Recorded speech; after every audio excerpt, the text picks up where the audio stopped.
गांव से कुछ दूर एक सुनसान हवेली खड़ी थी, जिसे लोग भूतिया हवेली कहते थे। वहां जो भी गया वापस नहीं लौटा। लेकिन किशोर उम्र का अर्जुन इन बातों पर विश्वास नहीं करता था। उसे रहस्य पसंद थे और वह खुद जाकर सच जानना चाहता था।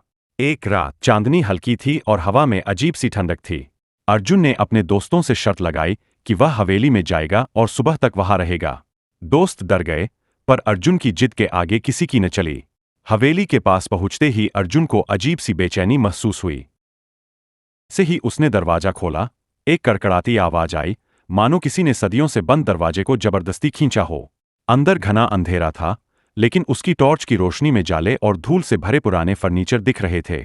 अर्जुन अंदर गया और सीढ़ियों पर चढ़ने लगा। हर कदम के साथ फर्श चरमराने लगा। अचानक उसे लगा कि कोई पीछे से उसके कंधे पर हाथ रख रहा है। उसने पलट कर देखा, पर वहां कोई नहीं था। उसके रोंगटे खड़े हो गए, लेकिन उसने खुद को संभाला और आगे बढ़ा। ऊपर के कमरे में एक पुराना झूला था, जो बिना हवा के भी हल्का हल्का हिल रहा था। अर्जुन को अजीब सा डर लगने लगा। तभी उसे किसी के हंसने की धीमी आवाज सुनाई दी।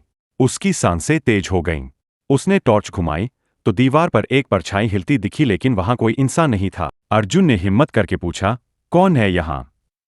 तभी एक ठंडी हवा उसके पास से गुजरी और एक धीमी आवाज आई, तुम्हें नहीं आना चाहिए था।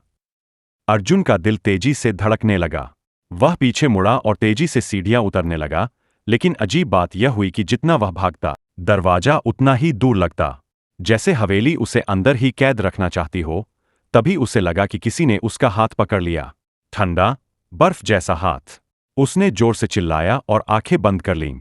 जब उसने हिम्मत करके आंखें खोलीं, तो देखा कि वह हवेली के बाहर पड़ा था। उसके दोस्त उसके ऊपर पानी छिड़क रहे थे। तू ठीक है अर्जुन? एक दोस्त ने घबराई आवाज में पूछा। अर्जुन हांफते हुए बोला, मुझे वहां से निकालने वाला कोई और था। दोस्त चौंक गए। मतलब? अर्जुन ने हवेली की ओर देखा। ऊपर की खिड़की से एक धुंधली परछाई उन्हें देख रही थी, और फिर वह धीरे धीरे गायब हो गई। उसके बाद किसी ने भी उस हवेली के करीब जाने की हिम्मत नहीं की।